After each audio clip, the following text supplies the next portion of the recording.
নমস্কার, ইসিসিএন খবরে আপনাদের স্বাগত। আপনাদের সাথে আমি অন্তরা। বিস্তারিত যাবার আগে শুরুতে হেডলাইন্স।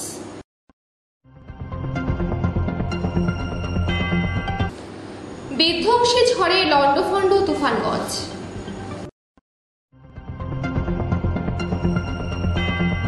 শিলিগুড়ি জলপাইগুড়ির কাছে পথ দুর্ঘটনায় মৃত্যু এক যুবকের।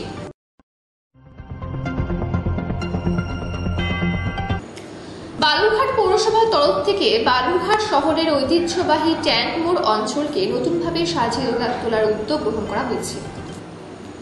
আসছে বিস্তারিত খবরে।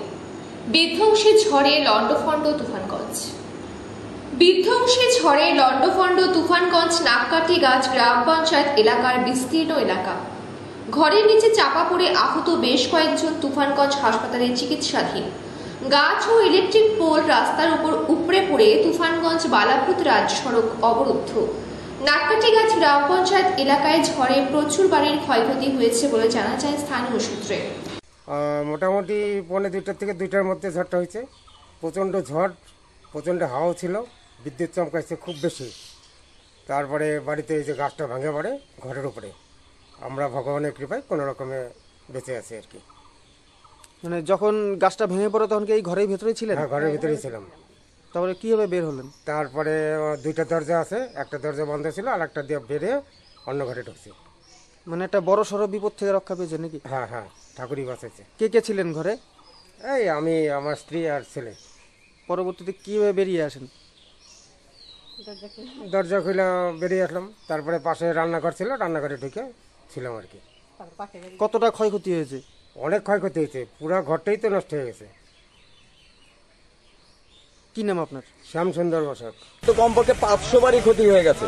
500 বাড়ি ক্ষতি হয়েছে এবং প্রত্যেকটা বাড়িতে এমন অসুস্থতা বা মৃত্যু অবস্থা পর্যন্ত আছে। হসপিটালে আছে 2-3 জন। তারপরে তো বাড়িঘর ভেঙে গেছে, ইলেকট্রিক খুঁটি উপরে গেছে। তারপরে বাড়িতে তো গাছ পরে তো গেছেই, সেগুলো গেছে। তবে দোকানপাটও গেছে, বহু ক্ষতি। সে ক্ষতির পরিমাণটা ঠিক বলতে পারবো না ঠিকই, কিন্তু 500-700 বাড়িতে গেছে, এর মধ্যে কোনো কথা নেই। তারও বেশি হতে হয়েছে। রাস্তা এদিকে বেলাবুদ্ধির রাস্তা, সে রাস্তা অবরোধ হয়েছে। গাছ পরে বিরাট অবস্থা, গাছ না সরলে রাস্তার মানুষ যেতেই পারছে না, সব রাস্তা বন্ধ।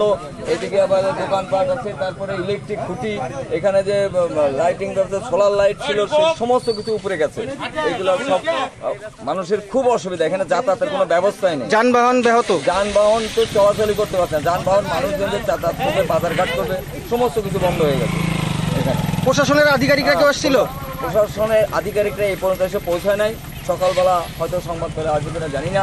তবে আমরা প্রশাসনিক বলতে পঞ্চায়েত তরফ থেকে আমরা নাককাটি গাছের এই অঞ্চলটা খুব মোটামুটি অঞ্চলটা ক্ষতি হয়েছে, আমরা সেখানে ঘুরছি, দেখছি, চলছে। আর কি ক্ষতি হলো? আমার নাম রতন কুমার বসাক। কি দায়িত্বে আছেন? দায়িত্বে আমি নাককাটি গাছ গ্রাম পঞ্চায়েতের বিরোধী দলের নেতৃত্বে আছে আমার। ইসিসিএন খবর 3 ঘন্টা।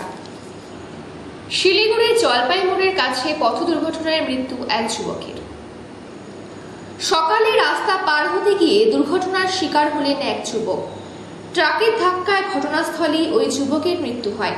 নিহত যুবকের নাম এমডি মিরাজ বলে জানা গিয়েছে। তিনি বিহারের বাসিন্দা।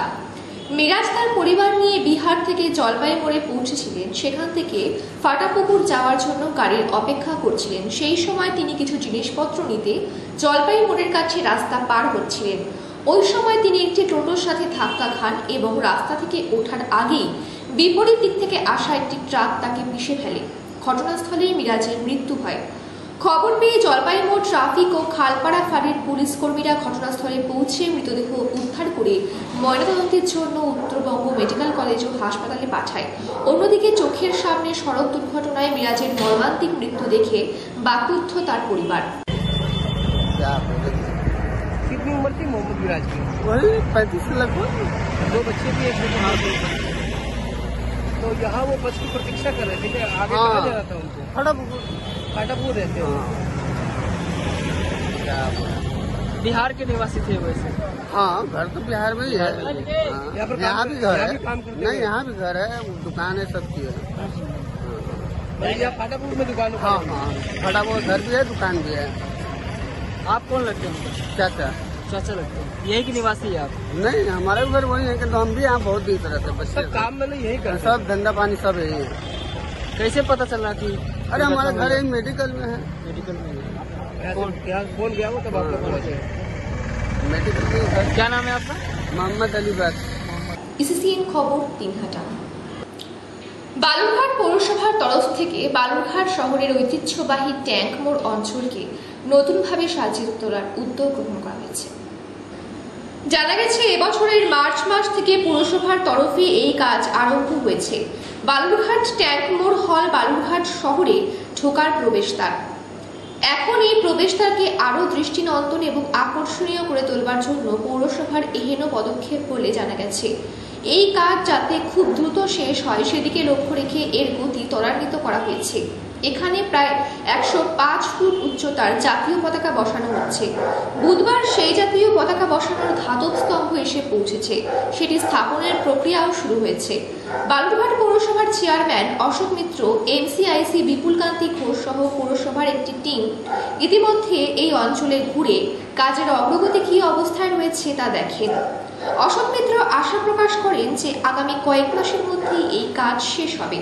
তিনি বলেন যে বালুরঘাটের ট্যাঙ্ক মোড়ে স্থাপিত ঐতিহাসিক ট্যাঙ্কটিকে আরও উঁচুতে বসানো হবে। এখানেই হবে ভার্টিক্যাল গার্ডেন। তাছাড়া বসেছে 105 ফিটের জাতীয় পতাকা স্তম্ভ। গোটা এলাকার সৌন্দর্যায়ন করার জন্য প্রায় 44 লক্ষ টাকা বরাদ্দ করা হয়েছে।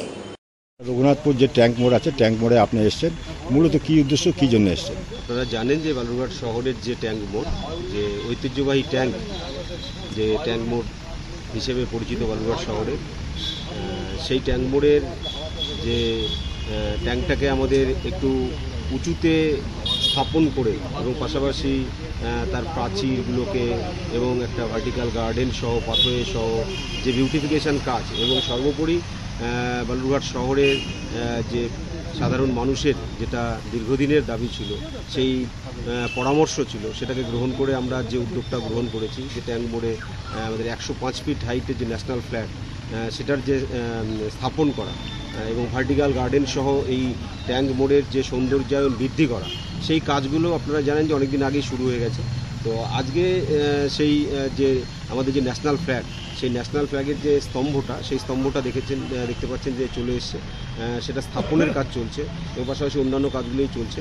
তো সেই কাজগুলোই আজকে সরজমিনে খতিয়ে দেখার জন্য আজকে আমি এসেছি এবং পাশাপাশি আমার পৌরসভা সহকর্মী এমসিআইসি বিপুলকান্তি ঘোষ এবং আরেক এমসিআইসি অনস সরকার, উনিও রয়েছেন এবং পাশাপাশি এলাকাবাসী রয়েছেন।